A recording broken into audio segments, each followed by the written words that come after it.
Subjects I'm terrible at. Well, it's trying to come up with the answers fast. Yeah. That's what's gone. I can still do mythology and geography. That's about all I can do. And the answers they give, it just takes me 10 minutes to get them. I know. Her Remus score. I can't do any sports. I can't do any popular culture anymore.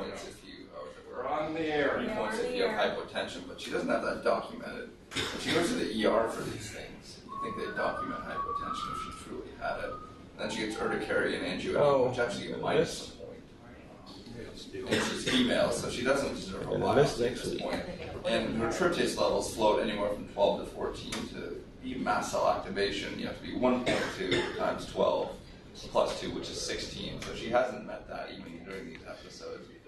And frankly, she's pan positive on everything. And I worry about even getting a biopsy in her because something will happen. How's your new car? I don't know what. Cool, yeah, it's really... The next step, I think, You have a plug in to at document hypotension. Yeah. Hello?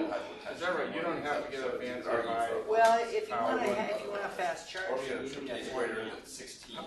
at any How point fast during is one the of charge these up? Just overnight plenty? about 3 Yeah. miles an hour, 2 to 3 miles an hour.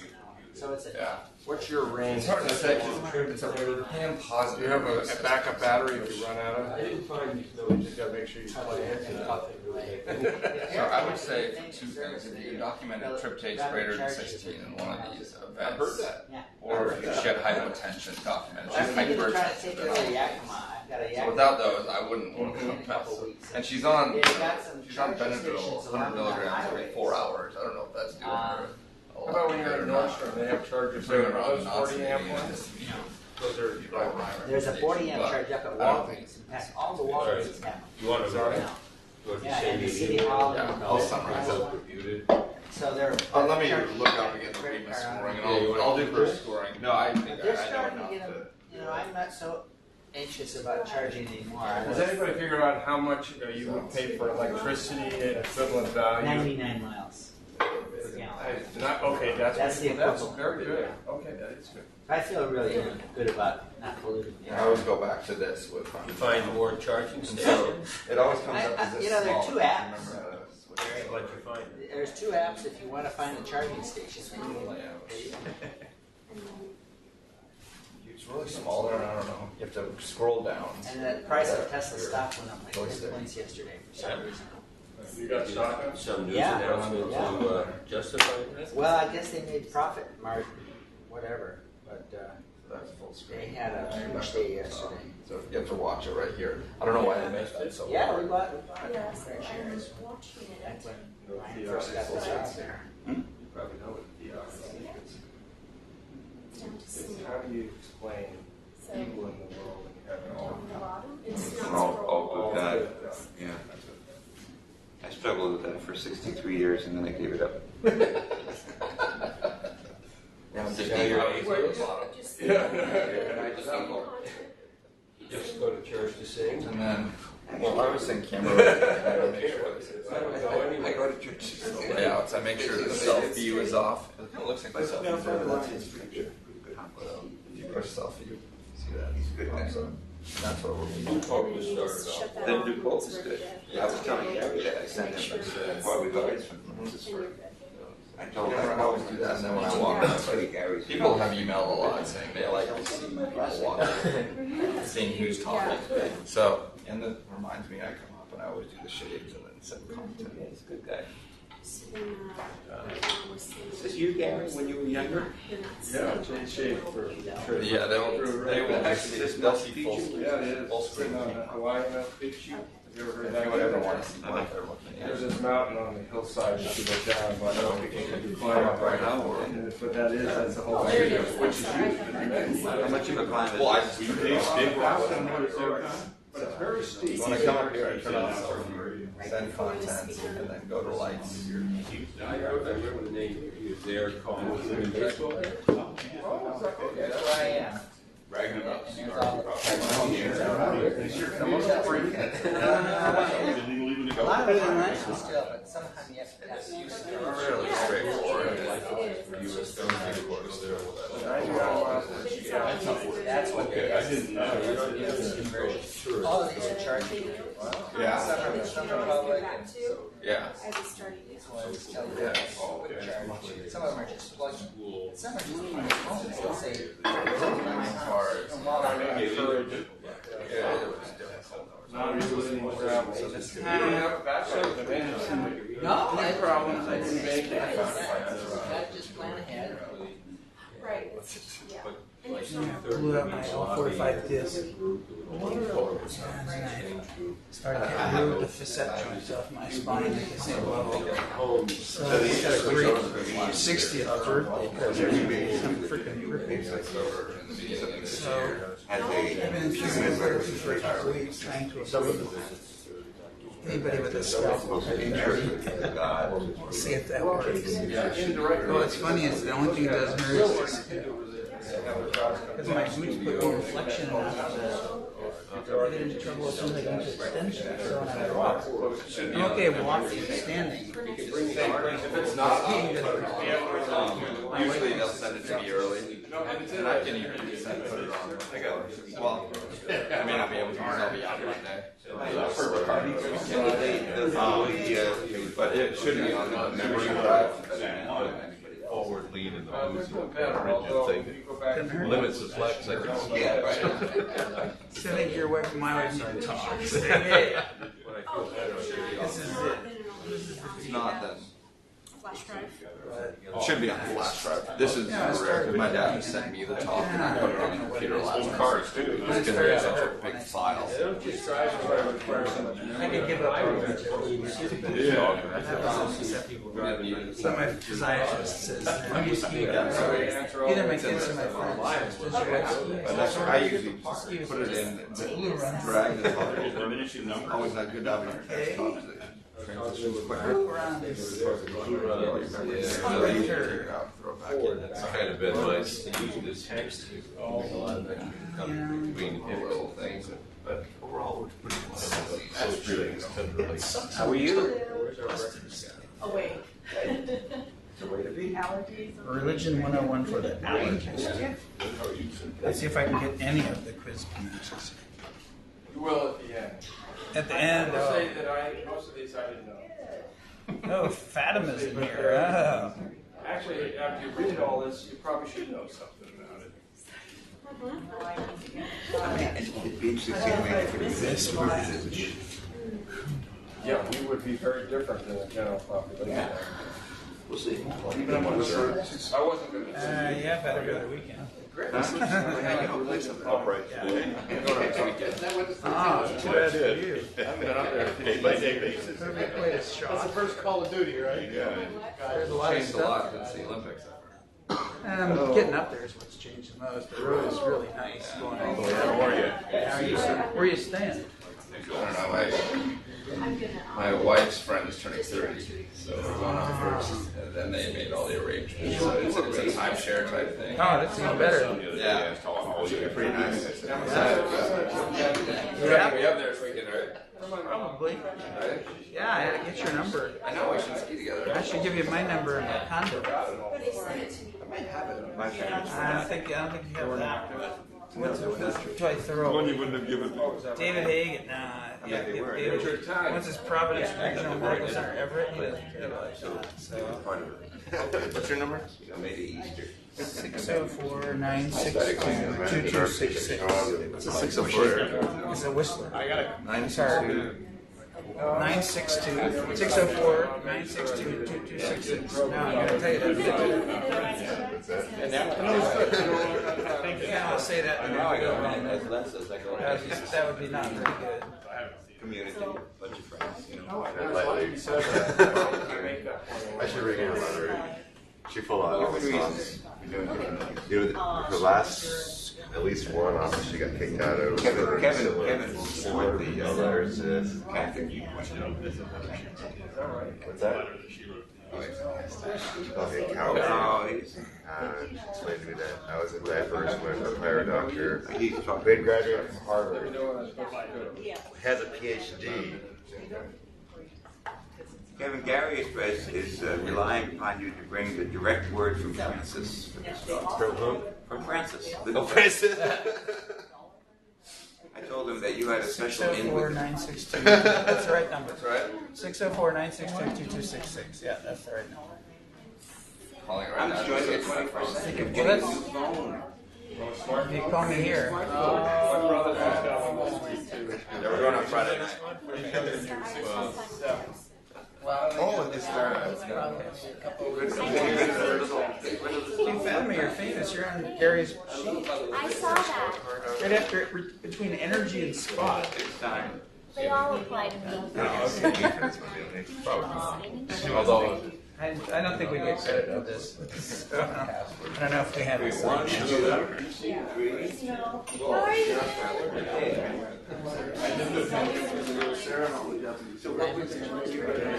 Oh my gosh, I was like, what is it, age?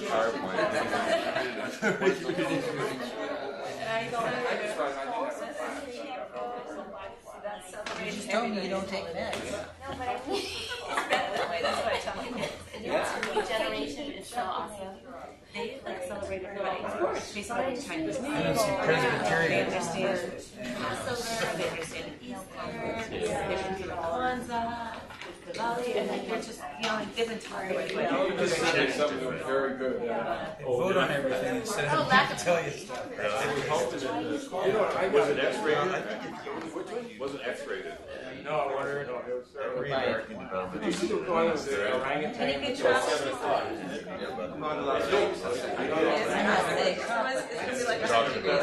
Yes. We're about I think it was like probably was. Yeah. Let's go ahead and get started.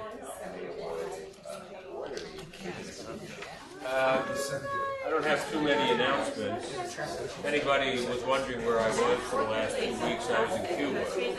Yeah, it was an interesting trip. I picked up an infection, but when I feel better, I'll edit the pictures and maybe we'll have another non-allergy talk. Don't worry, you can treat syphilis now with penicillin. I'm allergic. I don't know if some in the room who are new to our system here or those on the outside may wonder why you're hearing a talk about religion. I figure we've got to put one talk in each year that's got to have some serious content, enough of that allergy foolery. Now, it's been a long time tradition that I give Gary a talk that, I don't know where I get the idea for it exactly, but something that he does brilliantly, and we have fun with this every year. He's done nuclear physics, he's done theory of relativity, plate tectonics, the history of Western literature in 1 hour, and he's done them all very well. So this will be a good education for all of this morning. And he's going to square with the Big Bang talk that he gave last year or 2 years ago. Actually, it's dark matter and dark energy last year. That's got it. Anyhow, Len gave me this talk as that he just described. Of course, most of you who have been in the Sistine Chapel have seen this picture on the ceiling. This is the obligatory disclosure slide. In Catholicism, they call it confession, but they've renamed it reconciliation. I have to admit, when Len gave me this talk, at first I wanted to kill him for giving me this talk because nobody wants to talk about politics and religion. You're just going to put your foot in your mouth and get a lot of trouble. But the Bible says thou shalt not kill. So, I thought about that a little bit more. Len is one of the nicest guys. He's one of the brightest allergists in the group. He developed this great journal club. I worship him, and I really appreciate the fact that he invites me to his place in Kauai and Carmel. That doesn't hurt at all. And so I worship him, but the Bible says thou shalt not have false gods before you. Well, here I've already committed 2 sins before even starting this talk, and so I knew I was in trouble, but I'm going to get in trouble one more. I think everybody knows how much I complain about having to fill out all these forms to get CME and circling things. And anyhow, the American Academy of Allergy's officious requirement for disclosures of evaluations may cause me to take the Lord's name in vain once again for having to make a slide like this. Anyhow, by the end of the talk, you should be able to answer most of these questions. I will be honest with you, and I'm a bright guy too, can they hear me if I walk away? Yeah. Okay. Most of these I did not know, but I think they are facts that most of us should know. I'll give you the first one. The Kumbh Mela is the biggest pilgrimage in the world. The picture down there at the bottom. 80 million people, and we never even hear about it in India, migrate every 3 years to a specific site. It was in the news this year because a bunch of them were trampled to death. Whenever you get like 80 million people together, things like that happen. But anyhow, by the end of this, hopefully we'll get to it. I always bite off more than I can chew and try to get too much in a talk, so you might have to do it on your own. Now, the purpose of this talk is not to convert you to any particular religion. God forbid that I should lead you in any direction in this way. But it is so you can win on Jeopardy. Mm-hmm. All right. Now, as you probably have seen this survey, is that generally atheists and agnostics know the most about religion. I'll let you do with that what you may with it as far as why that is. Now, some background about this. I'm going to talk about the reasons for religion. It initially, of course, is for providing answers for the seemingly unknowable, especially 1,500 years ago or more, 4,000 to 6,000 years ago. Hey, they knew nothing about the Big Bang or evolution or the need for double-blind, placebo-controlled trials. So anyhow, they had to come up with a theology that explained all of those things. It was also to give meaning to life. It was also, how do you rationalize good and evil in the world? The term theodicy is a term that directs us at how do you have an all-powerful God, all-knowing God, and still have evil in the world? It also addresses the fear of death and salvation. Religion would not be very popular if you didn't get some salvation at the, kind of a carrot at the end of the stick. The term of the study of the salvation of the different religions is called soteriology. Religions have been very important politically for control of society in a paternalistic way, and that is still true today, especially like in the Islamic religions. But hey, look at Catholicism back during the Inquisition and the like. There's the possibility for control of leaders in the religion. It gives us security in an insecure world. It's nice to have a father figure that take care of us when we're worried and don't know where we're going or what's going to happen. But I think it's also very important for social contact and friendship with others of similar philosophical outlook. Now, will there be punishment? The answer is yes. I'm going to punish you with some of these slides I'm going to give you because I just went to Machu Picchu in the Galapagos Islands, and I have to show you some of those shots. This is the San Francisco catacombs in Lima, Peru. And what happens is the indigent population were buried underneath the church, but once their skin came off, they would take the bones and make beautiful patterns with their heads and their femurs, etc. Will there be salvation? Well, this is a picture when I was at the bottom of the Grand Canyon, actually, with Drew looking up. And I talked to God on that day. I said, God, do I have to go back up that hillside? Anyhow, there are common themes in religion. They typically have gods that are all usually paternalistic or fatherly figures. They give us myths about the origin of God, man, and earth. They all have doctrines or holy texts that they allude to that include the religious teachings of their organization. There are religious leaders that dispense judgment and teach and interpret the holy text for us. The organization is there to emphasize orthodoxy, a lot of ritual to inculcate into individuals their religious beliefs. There are sacred rituals, sacrifices in many religions. Almost all of them have an afterlife, salvation or a resurrection as part of their belief system. Generally, most religions you're rewarded for a good life and punished for a bad. That's where the concept of heaven and hell come in. There are religions that all you have to do is believe and you will go to heaven. Okay. There is also atonement and repentance for sins in some religions. For example, in Catholicism, there's what is called purgatory. You've got to pay your price for some of your sins. I will have to pay the price for my sins on my first slide there. So at any rate, that is true in Catholicism. And they all make, or for the most part, most have pilgrimages to holy sites. Well, I made a pilgrimage to a holy site. Some of you have been there. This is Machu Picchu. I'm up on top of a Huano picture, which is a peak about 1,000 feet higher, looking down. And I got a feeling when I was up there that I felt like God looking down on the firmament. As you can see, it's spectacular. Anyhow, religious characteristics. The beliefs for most religions are based on revelation, which are words from God, from holy texts, or prophets. Again, rituals and ceremonies that are stylized are part of almost all religions. They believe in miracles. They believe in an immaterial soul that is separate from the body. Western religions particularly have this concept of being a chosen religion, and the term is triumphalist beliefs. The Jews, for example, have a covenant with God and are a chosen religion, if you will, from their perspective. Similarly, the Islam in the Quran says that Islam is the best community. In Christianity, in the New Testament, it says that the only way to the Father is through me. That's a statement by Jesus. And in Catholicism, it says outside the church, the Catholic Church, there is no salvation. Now, ecumenical councils and things have happened, and it isn't quite so rigid as it used to be. Now, again, there's a picture I took on the top of Machu Picchu looking down. And I had a revelation, again, a direct communication with God at that time, and he told me, travel more. So I will. That was a spectacular sight.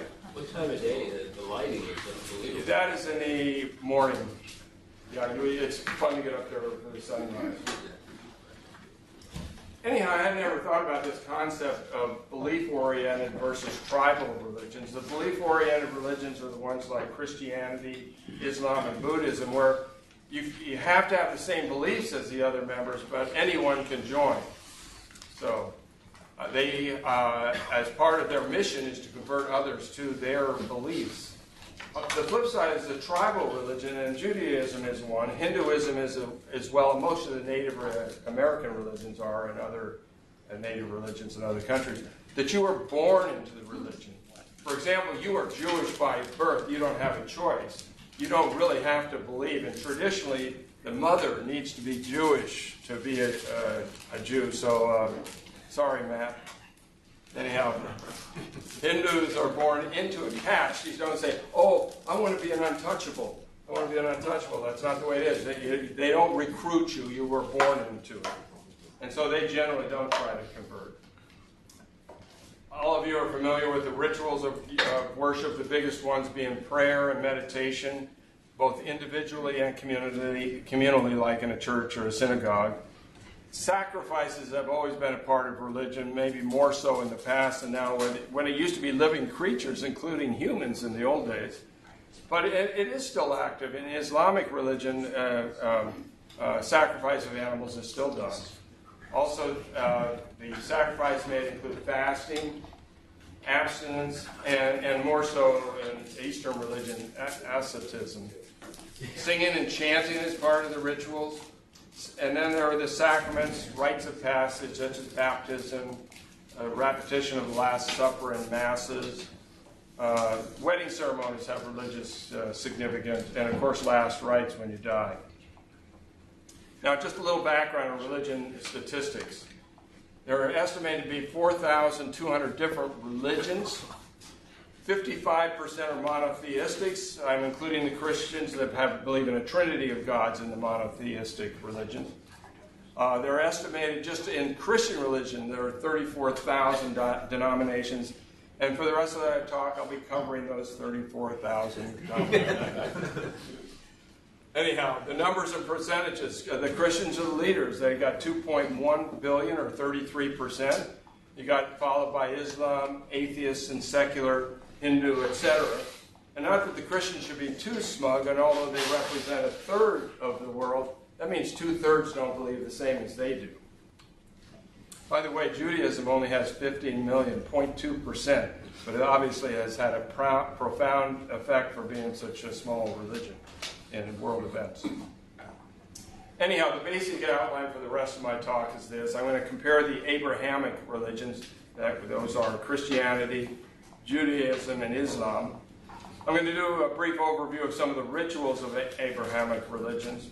I'm going to cover Islam a little bit more because that's a little bit more alien to it and more opportunity for education and understanding. And then I'm going to cover some of the Eastern religions and their philosophies. Now, going back to Abraham and how he's the father of the three major religions, he is the founding father of the Israelites, and he's also the founding fathers of Islam, and obviously it goes back to Genesis. He made a covenant with God, or God made a covenant with him, as the chosen people who would go to Canaan, which is the promised land. Sarah, his first wife, was relatively infertile, so he offered her servant Hagar, and she had a son Ishmael. Ishmael was Abraham's first offspring, and he was 13 years older than Isaac, who came along later. Sarah eventually had a son, Isaac, at the age of 90, by the way. Abraham was 100 at that time, but that was relatively young because you lived to 500,000 years back then. But at any rate, Sarah had a son, Isaac, and Isaac,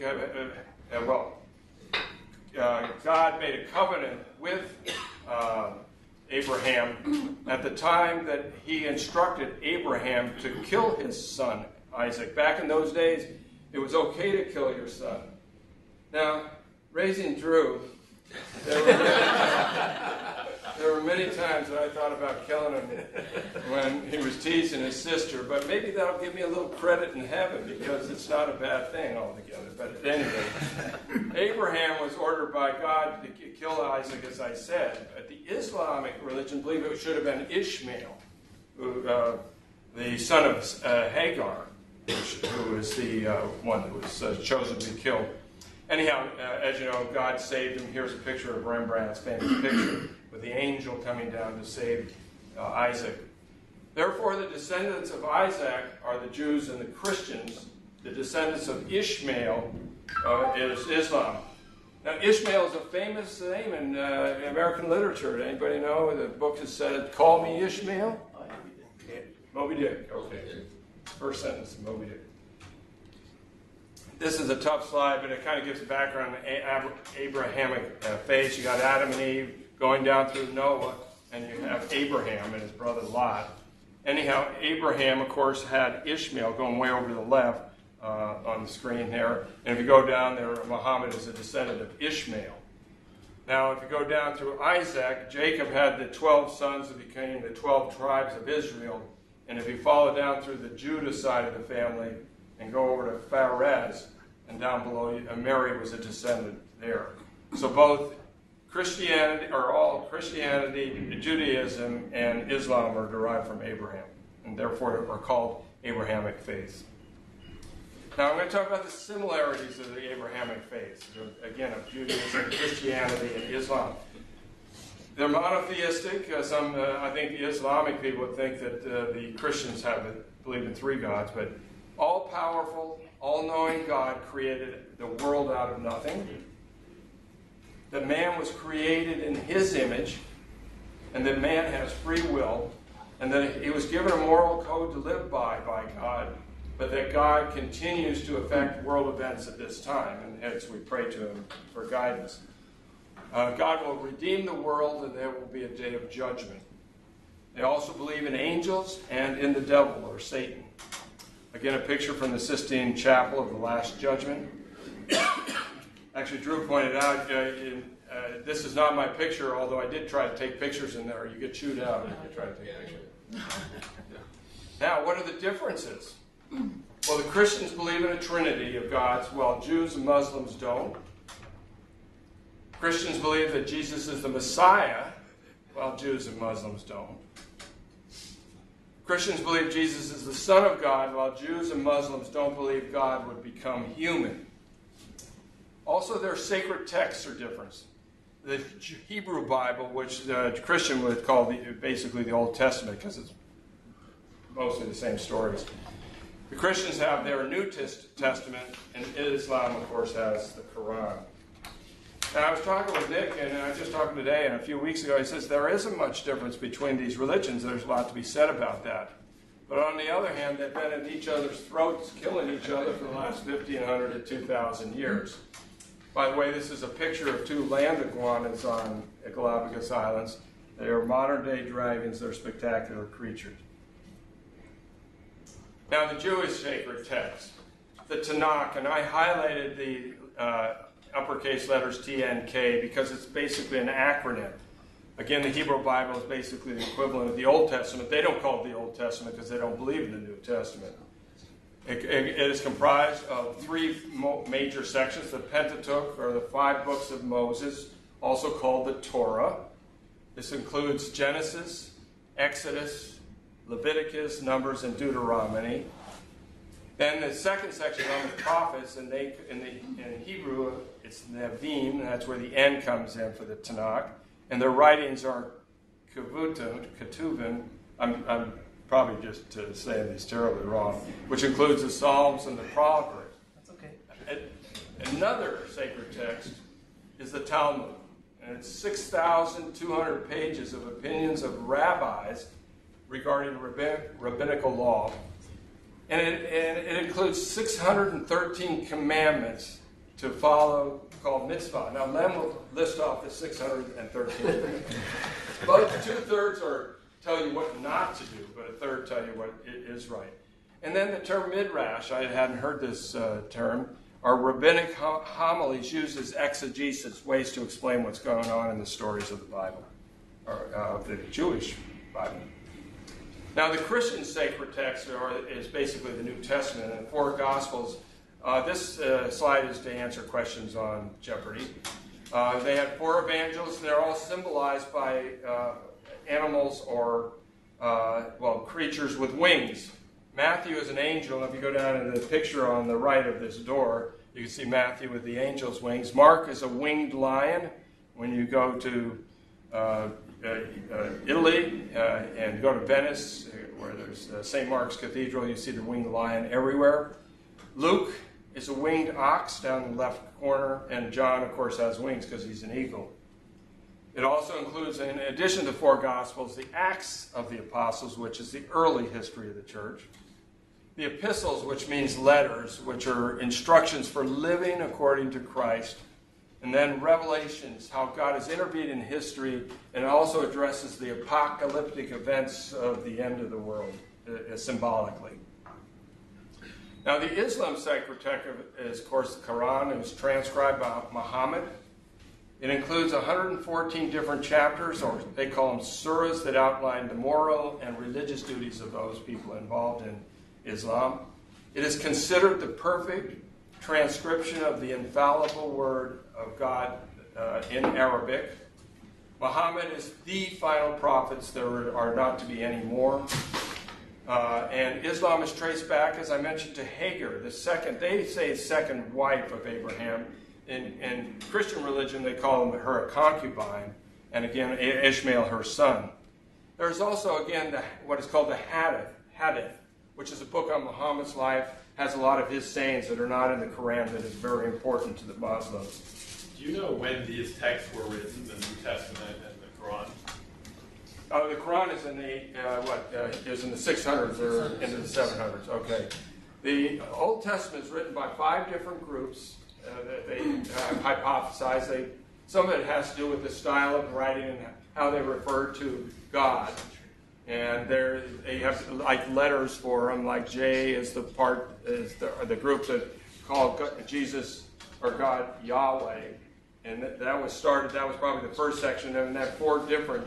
The last people that write are called redactors, or the R production of it. And it's over about 500 or 600 years. So it's written out over a long period of time.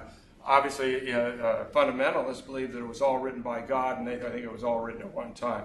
But the evidence suggests it was over like 500, 600 years. Anyhow, a little bit about life cycle rituals, and most of you are probably familiar with this. In Christianity, at least in Catholicism, you have baptism. And in the Catholic faith, this is very important because it absolves you of original sin. It was believed, especially by St. Augustine, that we were born into this world as sinners because of the sin of Adam and Eve.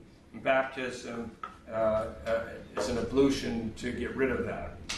And in Christianity, including the Catholic faith, you have confirmation, which shows you're an adult and capable of embracing faith. most Christian religions have communion. For most of it's a symbolic communion of the Last Supper. However, in the Catholic Church, which is called the Eucharist, which means true Christ, they believe that in transubstantiation, that the bread and wine actually does become the body and blood of Christ. Marriage is a sacred event in Christian faith because it's the union of two with God. And in death, typically in Christianity, you may have a wake the day before the funeral, then the service and burial or reception afterwards.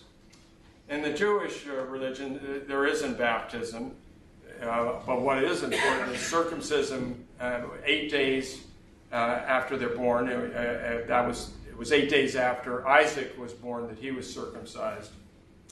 They go through a bar if it's a male or bat mitzvah, which means that son or daughter of the commandments. Same thing, a rite of passage. You're old enough to understand the religious beliefs and hold them. There is marriage in the Jewish religion. The only thing I wrote down about it, I've been to one Jewish wedding. They break glasses and shout Mazel Tov, which, by the way, means good luck. In death, they want to be buried within a day. They're supposed to be buried in a Jewish funeral, or Jewish cemetery, excuse me. And it's in a wood casket. There is no cremation. I don't know whether they believe that the body will come back at the end of the world or not. And they practice Shiva for 1 week, where the people mourn, they stay in their home for 1 week, and people come to visit them and bring them food. So, Gary, does it say it's between a man and a woman always, or can you be I married? ain't going there. I'm not going there. Judaism, some basic tenets. Doing the mitzvah that I referred to before, of obeying the 613 commandments. They have dietary restrictions, and actually is very, very similar in Islam. It's called kosher. Here in Islam, it's called halal. They don't eat pork. They don't eat shellfish. Milk and meat products have to be separated. So you can eat cheese, and you can have a hamburger, but you can't have a cheeseburger, is my understanding. Animals also have to be killed in a proper way, in a kosher way, to be eaten. The Sabbath, essentially, you're not supposed to work. Ideally, no use of electricity or motorized vehicles, especially in the more orthodox branches. In many of the Jewish synagogues, the women are separated from the men, similar to Islam. I know the more progressive or liberal Jews, that's not the case.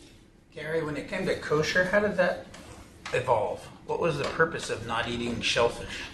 You know, it's a good question. I should be able to answer. Going back to Genesis and all that, there's stories about that and what you're not to eat. You're only supposed to eat it from cloven hoofs and animals like that. And the whole story, somebody can help me out that's Jewish, about the milk from the calf and the meat of the mama shouldn't be together because that's a bad thing. Hey, you just killed the mama. You're drinking the milk from the cow. So I'm not answering it very well, but it has something to do. It has a basis in the Old Testament. It didn't have anything to do with the frequency of shellfish allergy. David, you want to help with this answer? Well, I don't eat shellfish, I mean, some of it. It's biblical and it's interpretation of the Torah and that. So it's there. I just didn't go back and review that part. Okay. I thought some of it had to do at that time with spoilage, things that would make you sick, because there was no way to refrigerate it. But I don't know if there's any truth to that. So obviously, there's no consensus of opinion I don't know. either. So. I didn't come across that, but again, I didn't read the Old Testament. All right. In Islam, the life cycle rituals are different. Again, they don't have baptism, but after birth, at 7 days, they shave the head. They sacrifice an animal in honor of Allah, mostly sheep, goat, and cows. And they have circumcision like the Jewish religion, but it has to be done before age 10, not at 8 days. In marriage, you can have up to 4 wives as long as you treat them equally, and it's a civil affair, not a religious affair. Death, the body is cleansed, the body wrapped in burial the same day like a Jewish religion. and they have a reception afterwards. Again, I was referring to the kosher halal similarity. They cannot eat swine or eat crustaceans. They have ritualistic ways to kill mammals to be able to eat them. And they are not to drink any alcohol in their lifetime. Although it's interesting, the Quran promises them wine in heaven, though. Islam was founded by Muhammad. He was born in 570 in Mecca, and he was orphaned. He married Khadija. I hope I'm saying that right. She was a widow and 15 years older than him, and had a daughter, Fatima. And after Khadija's death, he did have more wives and a lot more children, but Fatima is the primary one that is important. At age 40, the angel Gabriel visited him, and he was told to recite. And that's what Quran means. It means recitation, and he did this for 22 years. He rode a horse called Barak. I think that's an incredible coincidence, like Barack Obama. Into heaven from Jerusalem, off the Temple Mount, and he met the prophets and went to heaven and met God. The term for this whole thing is supposedly happened in one night. It's called the night journey. He was in Mecca, but there was a threat on his life and his followers, so he migrated to Yathrib or Medina, and the followers went with him. It's called the Hijra, not to be confused with the Hajj. Hajj is different than Hijra, but that was them going from Mecca to Medina to save his life. But he returned to conquer Mecca, and he conquered a huge region of the Middle East. He died in 632, and he is buried in the Medina, the Mosque of the Prophet, and that's the picture of it down below. Non-Muslims cannot go there. Islam is the fastest growing religion with the most converts, has 1.5 billion followers. Muslim, again, is one who submits, is what it means. Rules, a little redundancy about the halal. They can have 4 wives, but they can have 72 wives promised in paradise. Modest dressed for women. You know, a lot wear the burqa, but they don't have to. It's just the more orthodox do. And they are supposed to follow the 5 pillars of Islam, which I'll discuss just a bit. I've already discussed their holy text, the Quran, and again the Hadith, which is stories about the Prophet, not in the Quran. Now here are the 5 pillars of Islam. One is the profession that there is no God but Allah, and Muhammad is the messenger of Allah. They say that every day. The performance of ritual prayers 5 times a day, and of course they have to look toward Mecca. The payment of an obligatory charity of 2.5%. A pilgrimage, and that is the Hajj that I will be talking about. And of course they are to fast in Ramadan. Those are the 5 pillars of Islam. The Hajj, that's the pilgrimage to Mecca to honor Allah. Again, only Muslims are allowed to do it. There in Mecca is the Kaaba, which is a black box that was originally built by Abraham and Ishmael. That's their belief. And it has a black stone that was given to Adam and Eve, by Allah. I came across another story, or a celestial stone given by an angel to Abraham.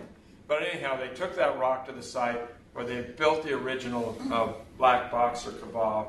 But the only remnant of the original one is that black stone.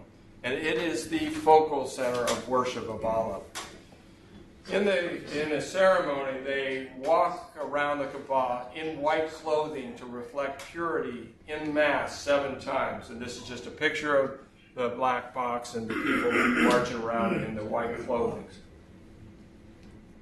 Just some comments on Islamic mosques, which are spectacular. On the right side is the Blue Mosque. Drew and I went over and saw it in Istanbul. Typically, they have domes and minarets. The minarets are where the muezzin, is that how you say it? The person who calls to prayer are often standing up in the top of the minarets. There are often arches inside, and this is the mosque in Cordoba. Some of you have probably been there, took that picture down there, right lower part of the slide. Again, arches inside are typical. There are no chairs. They use rugs to pray on. You don't wear shoes. There are no human or animal images allowed because that is considered idolatry. They permit patterns, and most of the time when you go in there, they have calligraphy, and it's mostly calligraphy from the Quran. There's no singing, but prayer chants are okay. And like in the Orthodox Jewish faith, the women are separated from the men. Now, there are several forms of Islam, and this is very important in this day and age because someone like the Abrahamic faith, people in Islam are at each other's throats too. And the two major ones are the Sunnis, who were the follower or the successor of Muhammad, Abu Bakr. And the following of the leaders of that religion went down the Caliph line. The other organization, Shiites, which is primarily Iran, where they feel that the major successor of Muhammad, it was Ali, who was married to Fatima, Muhammad's daughter. But anyhow, I got a picture from Time, and it explains why the Sunnis and Shiites hate each other and still killing each other on a daily basis over there.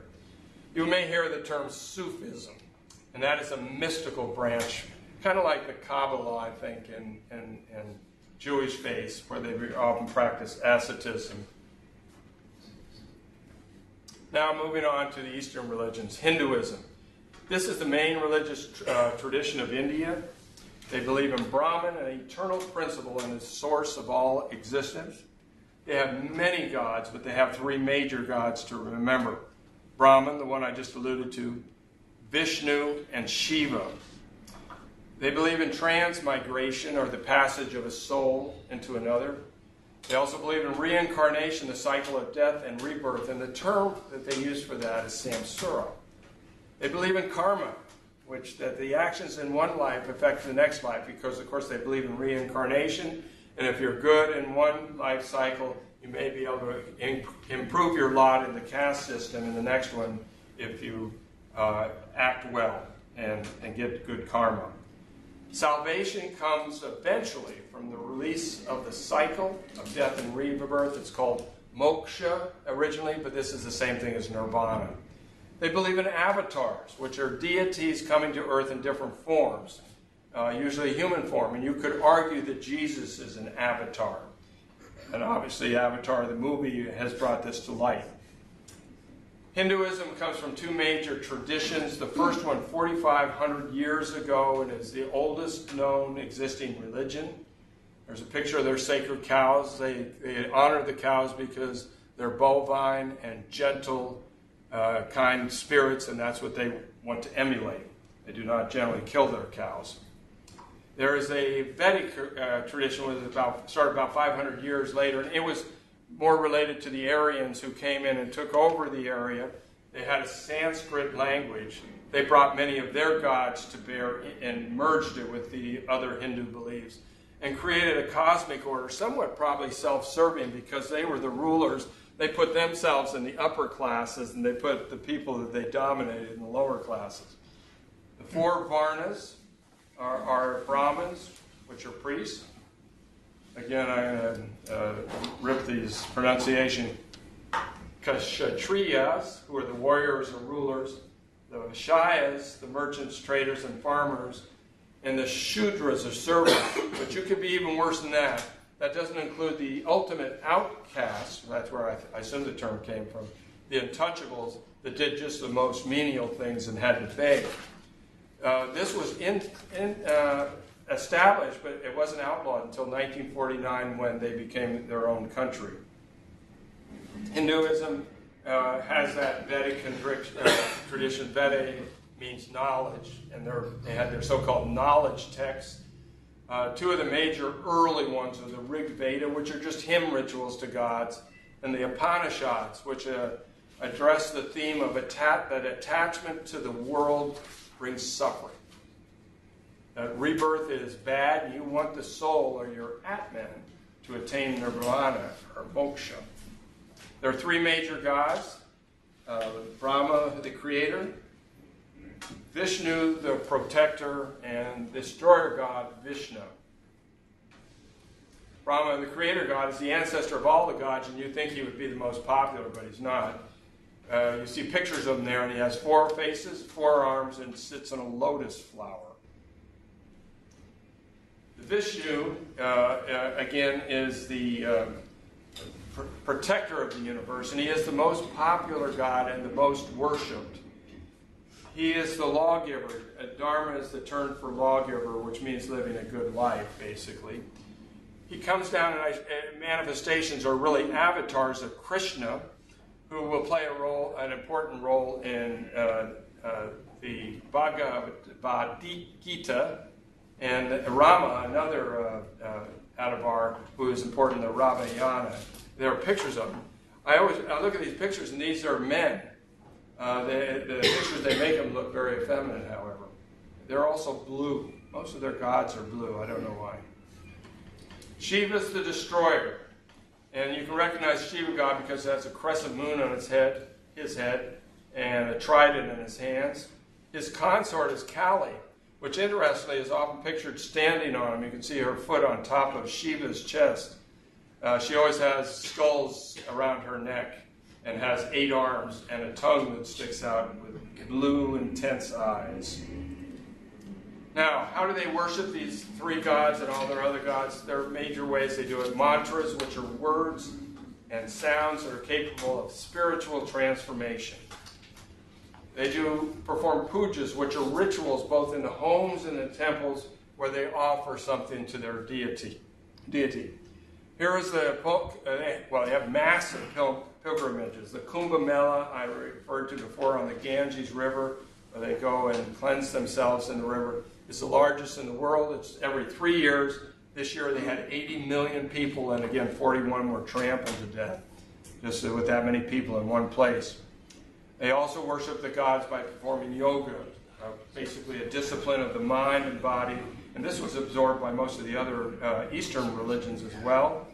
In Hinduism, the sacred text of the Bhagavad Gita that I was just alluding to, a warrior Prince Arjuna converses with the avatar of Vishnu, the Krishna, and he teaches him the paths to liberation through action, devotion, knowledge, and through meditation.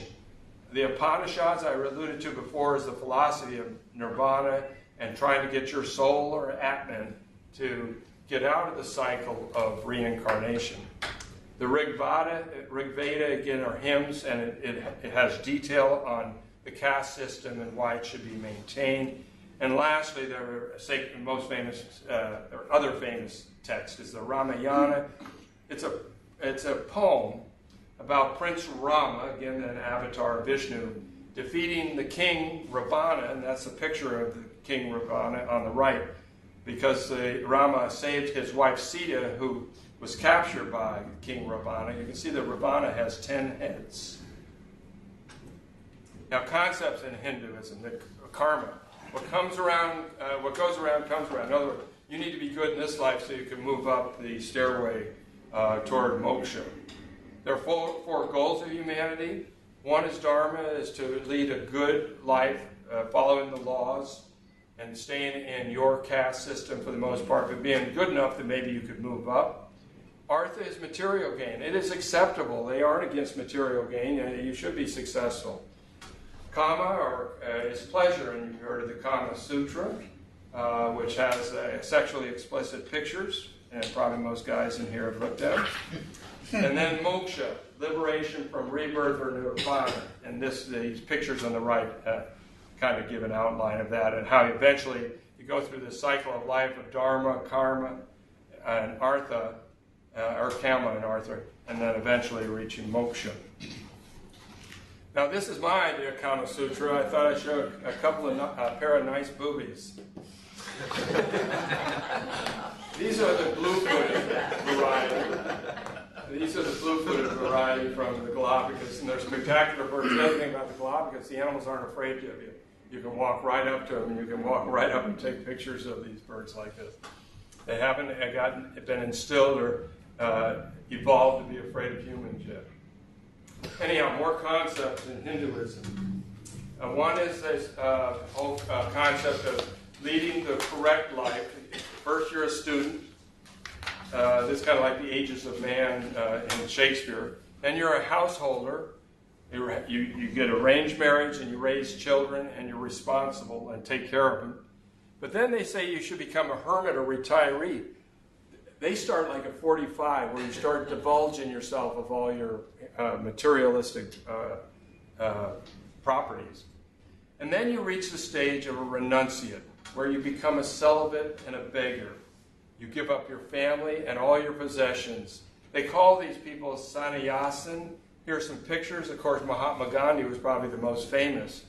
To focus on just spiritual attainment to try to get to moksha or nirvana. For some reason, I can't see Len doing that. I can't see me doing it. Anyhow, chakra or vital force. Chakra is a loci of force, kind of like ki or chi in Taoism, which we'll talk about. The women have a spot or bindi that they often put in their forehead that we've all seen. I just never heard it called a bindi. It's a spot, and it's a chakra site, an energy site.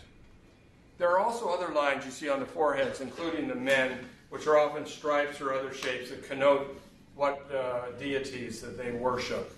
Like the picture of the man in the bottom. It's, again, called a tilak. Buddhism.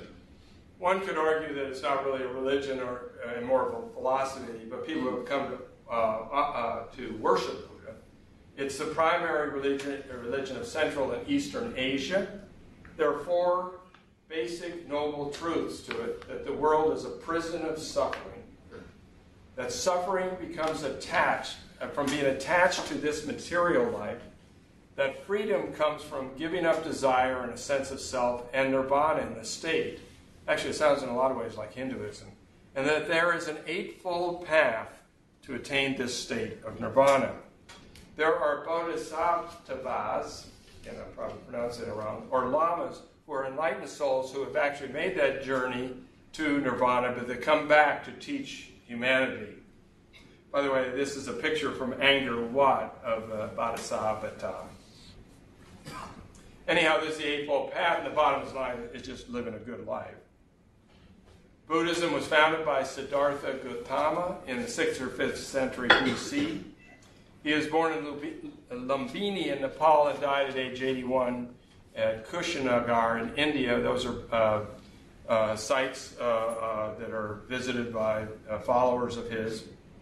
The prince, he was born a wealthy prince, but he gave up all his possessions and rejected wealth.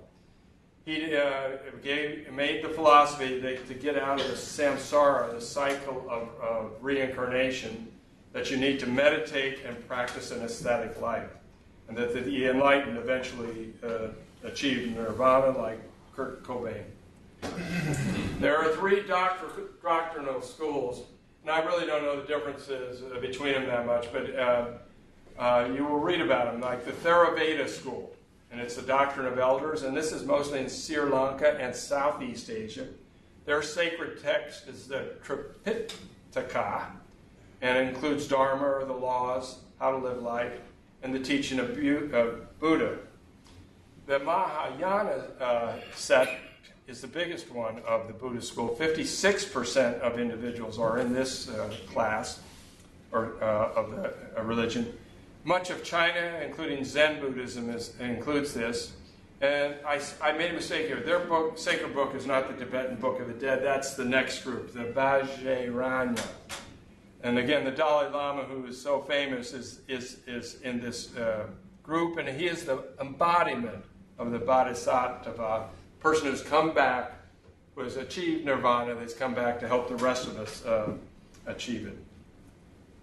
Now, the 3 M's you may hear of Buddhism are the mandalas, which is meditating on diagrams of circles and squares to help one attain nirvana. You can see that in the left lower corner. Mudras are symbolic hand gestures or positions of hands in the middle picture, which have sacred meaning. And lastly, mantras, the last of the 3 M's, which are sacred utterances, kind of like the Hare Krishna used to do. You don't see them around very much anymore. Now, Taoism is based on the book The Way. It was written by Lao Tzu, that's how you say that, over 2,000 years ago, and it's a philosophy that one should lead a simple life and return to a natural state or an ideal state of non-action.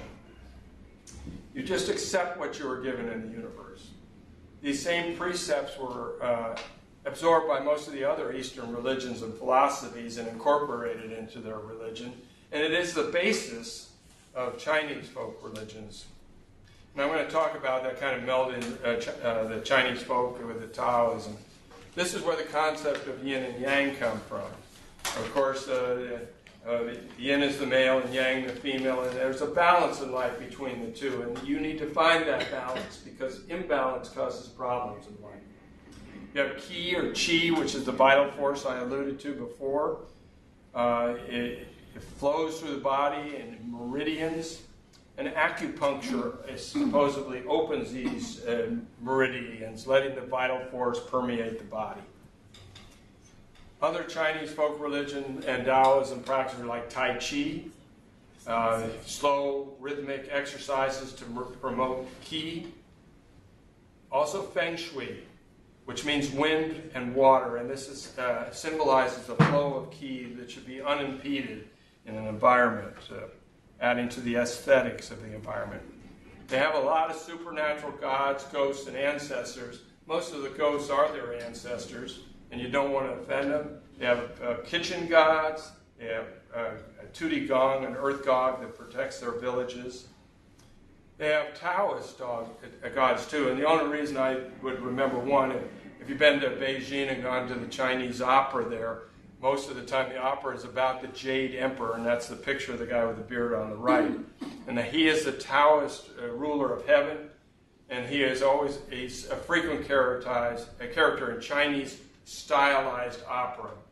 On the right is the Monkey King, that mask, his main adversary, and when we were there we saw an opera with these two stars. Again, they believe in ancestor worship. You don't want to anger the dead because the ghosts are out there floating around and they may come to wreak havoc on you if you don't give them filial piety, if you will, and worship them. So that's common in Chinese homes to have pictures of the family and to worship them. Just a few things about Chinese superstitions. As you know, Chinese are big-time gamblers, and some of it has to do with these superstitions.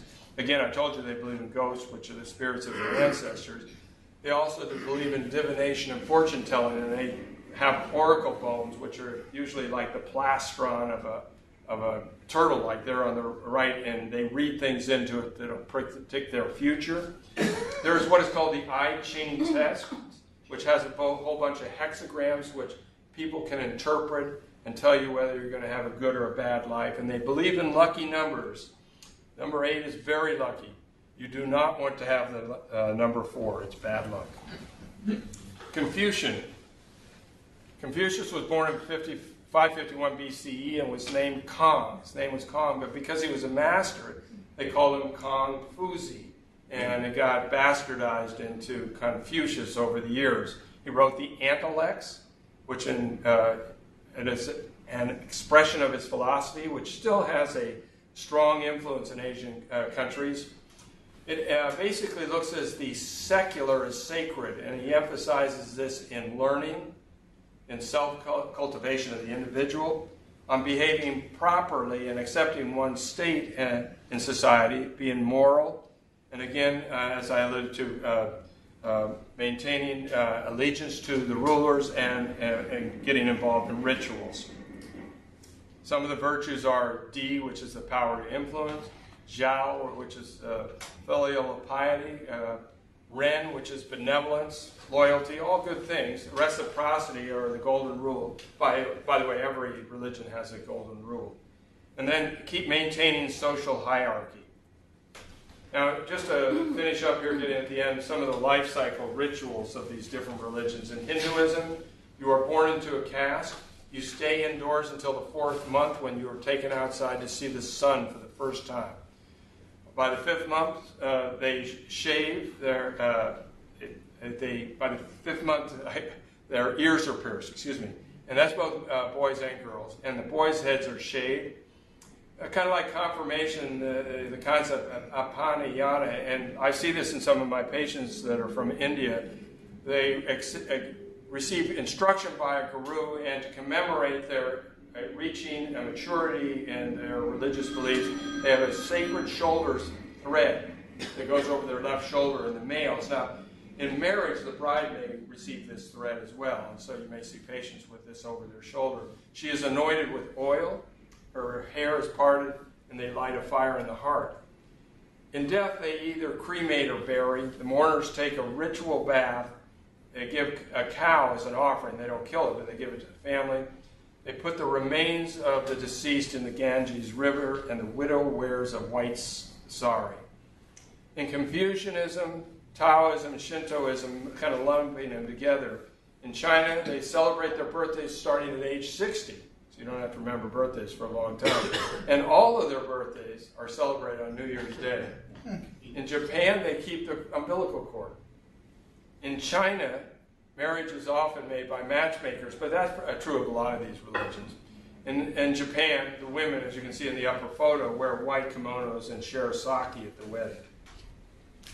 Life cycle rituals in Buddhism, they have 11 traditional rituals after birth, including head washing, head shaving, piercing of the ears again, like Hinduism, and they are often initiated into a monastery, and some of these boys will join the monastery at puberty and become ordained.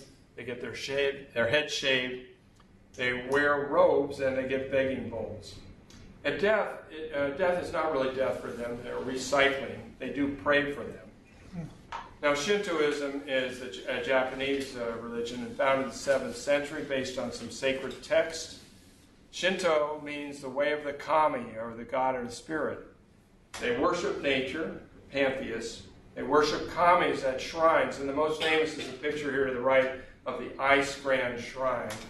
They often have torii gates, and you've seen these decorations, the red one up at the top. Those are called torii shrine gates. They have many different kamis, or spirits. The moon god, the sun goddess Amaterasu, which the emperor of Japan was considered a descendant of Amaterasu, but he had to reject that after signing the peace in World War II. He had to say he was no longer God. And then, of course, the term kamikaze comes from that, which is divine wind, and that referred to the suicide bombers in World War II. Lastly, here are the Sikhs. They were founded by a gentleman by the name of Guru Nanak. They base it on equality and tolerance. They have a formless God. They, like Hinduism, have no icons.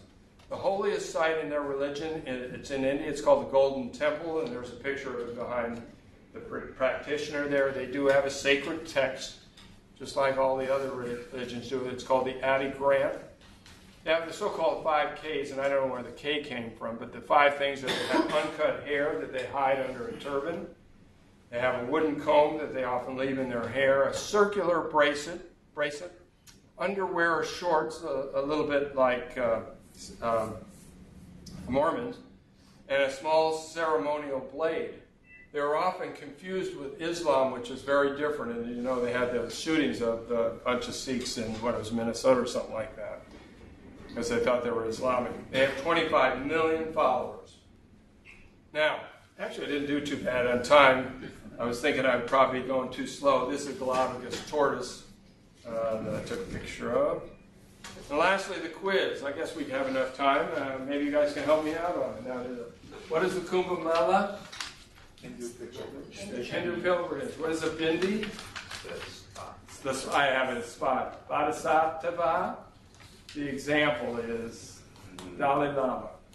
He is okay. Tanuk. Torah. Or yeah, it actually could be a little Jewish laws, but it's better. Halal matches up with kosher. Ki is energy. Salvation, or the study of salvation, is that right? Where did Confucius come from? Confucius. What are mitzvah? Jewish laws. The mandalas. The hand gestures atop. What is the way? Taoism. It's a book written by Lao Tzu. The Torii Shrine. Where is it?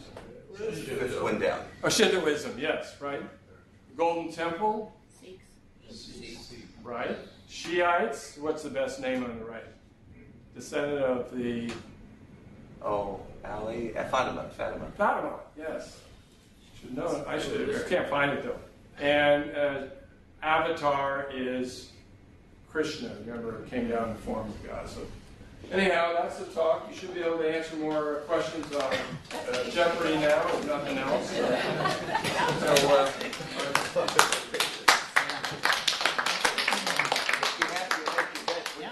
The one that I should change to get into heaven. which was the one we were talking about before that I didn't do? Which was the one you mentioned before? What was that? We were talking about the one.